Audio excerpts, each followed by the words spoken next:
students, this is the chapter number 19 and page number 180, and we are studying the nationalist movement. Today we will study about the complete independence demand in Lahore session. In December 1929, the annual session of Congress was held in Lahore. The president of the session was Pandit Jawaharlal Nehru. 31st December 1929 midnight, the session passed the declaration for complete independence. Gandhiji was entrusted with the task of starting another movement. तो दिसंबर 1929 को रावी नदी के किनारे पर लाहौर में कांग्रेस का जो वार्षिक अधिवेशन है वो स्टार्ट हुआ और 31 दिसंबर 1929 को आधी रात में यह प्रस्ताव पारित कर दिया गया कि अब हम कंप्लीट इंडिपेंडेंस का डिमांड जो ब्रिटिश गवर्नमेंट है उनके सामने रखेंगे। गांधी जी को अब ये नया टास्क दिया गया कि अब वो कोई भी नया आंदोलन चला सकते हैं और ये जो अधिवेशन था इसके जो प्रेसिडेंट थे वो पंडित जवाहरलाल नेहरू थे। Now, civil disobedient movement. Gandhiji planned to begin the movement with breaking of the salt law. The British government had hiked the tax on salt. It was difficult for the poor to purchase salt.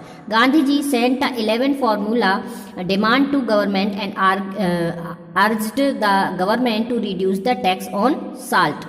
When the government denied to concede the demand, on 12th March 1930, Gandhiji left the Sabarmati ashram at Ahmedabad with 78 other members for Dandi, a village on the western sea coast of India. During his 24 days journey, the entire route was crowded with followers of Gandhiji.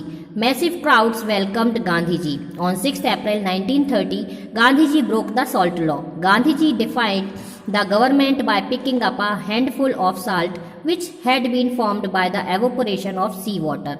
The defiance of the salt law was followed by the spread of civil disobedience movement all over the country. As the disobedience movement gained speed, the government operation became fierce. Lathi charges and firings were witnessed at several places and around 1 lakh people were jailed. Many fell victim to the bullets of police. Women actively participated in this movement for the first time. Gandhi ji ने सबसे पहले ये कदम उठाया कि उन्होंने salt law को break करने का निश्चय किया। ब्रिटिश गवर्नमेंट जो थी जो सॉल्ट था उस पर बहुत ज़्यादा टैक्स लगाती थी और गरीब लोग इसे खरीदना उनके लिए बहुत मुश्किल था। तो गांधी जी ने 11 फार्मूला डिमांड्स गवर्नमेंट के सामने रखी कि नमक के टैक्स को कम कर दिया जाए और भी मांगे थी, लेकिन जो ब्रिटिश गवर्नमेंट थी उन्होंने इसे डिनाई कर दिया। अब 12 मार्च 1930 को गांधी जी साबरमती आश्रम से चले और 24 डेज में वो अपनी यात्रा पूरी करते हुए दांडी पहुंचे। इन 24 डेज में पूरा जो एरिया था वो जहाँ जहाँ से निकले वो सारा और आसपास के जितने भी दूर दूर तक के इलाके थे गांधीमय हो गए और रास्ते में उनको बहुत सारी जो भीड़ थी उनको उसका सपोर्ट मिला और लोग उनके साथ शामिल होते गए। 6 अप्रैल 1930 को गांधी जी ने नमक उठाकर नमक कानून को तोड़ दिया और इसके बाद पूरे भारत में नमक कानून तोड़ा जाने लगा और यहीं से फिर सिविल डिसोबीडियंट मूवमेंट स्टार्ट हो गया। ब्रिटिश गवर्नमेंट ने सिविल डिसोबीडियंट मूवमेंट को दबाने के लिए बहुत ही ज़्यादा कहीं लाठी चार्ज किया, कहीं फायरिंग की, कहीं लोगों को लगभग 1 लाख लोगों को जेल भेज दिया और इस मूवमेंट में इस पहली बार जो वीमेन थी उन्होंने बहुत ही एक्टिवली पार्टिसिपेट किया था। Now Gandhi Irwin pact. To reduce the effect of the movement, Gandhiji was arrested on May 5th, 1930, but the movement went on. The government finally freed Gandhiji on January 26, 1931, and a pact between Gandhiji and Viceroy Lord Irwin was signed on March 5th, 1931, which is known as Gandhi-Irwin Pact. Under the pact, movement was postponed for some time. Gandhiji agreed to participate in the second round table conference. The government released all the revolutionaries from the jail. In September 1931, Gandhiji went to England to participate in the second round table conference. The obstinate approach of the government resulted in failure of conference and Gandhiji came back to India. He restarted the civil disobedient movement. अब गांधी जी ने आंदोलन ने इतनी तेजी पकड़ ली थी कि गांधी जी को 5 मई 1930 को अरेस्ट कर लिया गया मगर जो आंदोलन था वो नहीं रुक सके, वो जारी रहा। फिर 26 जनवरी 1931 को गांधी जी को जेल से मुक्त कर दिया गया और दोनों के बीच में 5 मार्च 1931 को एक इरविन और गांधी के बीच में समझौता हुआ जिसे गांधी इरविन पैक्ट कहते हैं।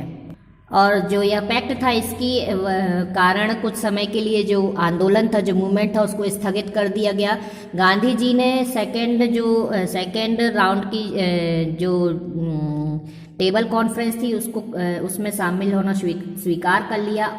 पूरे जितने भी रेवोल्यूशनरीज थे उनको जेल से मुक्त कर दिया गया। फिर सितंबर 1931 में सेकेंड राउंड टेबल कॉन्फ्रेंस में गांधी जी ने पार्टिसिपेट किया लंदन में और ब्रिटिश गवर्नमेंट जो थी वो अपनी जिद पर अड़ी रही और इसके बाद गांधी जी वापस आ गए और गांधी जी ने फिर से सिविल डिसोबीडिएंट मूवमेंट स्टार्ट कर दिया।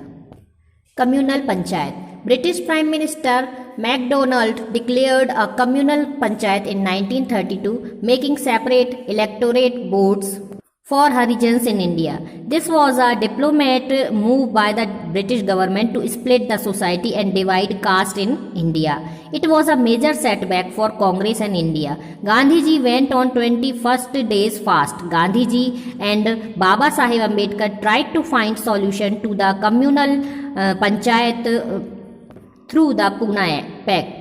The period between 1930 to 1934 witnessed several events. The civil disobedient movement moved smoothly till 1932, but after that it almost lost the purpose. Ultimately, it was withdrawn in 1934. Britain के जो prime minister McDonald उन्होंने 1932 को communal panchayat यानी कि पंच निर्णय की घोषणा कर दी, जिसमें भारत के जो हरिजन थे उनके लिए अलग से निर्वाचन मंडलों की स्थापना कर दी गई कि उनके लिए अलग से निर्वाचन मंडल होंगे, सेपरेट इलेक्टोरेट बोर्ड्स होंगे। भारत को जाति के आधार पर तोड़ने की ये उनकी कूटनीतिक चाल थी और कांग्रेस और भारत के लिए बहुत ही बड़ी चोट थी। गांधी जी ने इसके विरोध में 21 दिनों का उपवास रखने की घोषणा कर दी और बाबा साहब अम्बेडकर और गांधी जी पूना पैक्ट के द्वारा इस जो इन्होंने कम्युनल पंचायत स्टार्ट किया था इसका हल खोजा गया।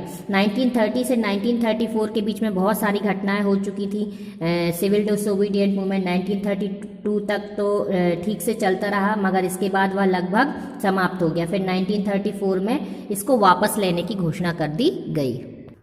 Formation of provincial government. By the 1935 Act, provincial elections were held in 1937. Congress achieved success in 7 provinces out of 11 and the party formed its own governments.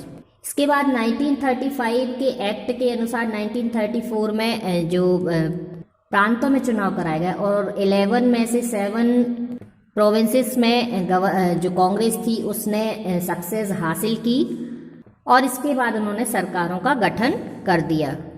So children, we will read about the beginning of the Second World War in the next video.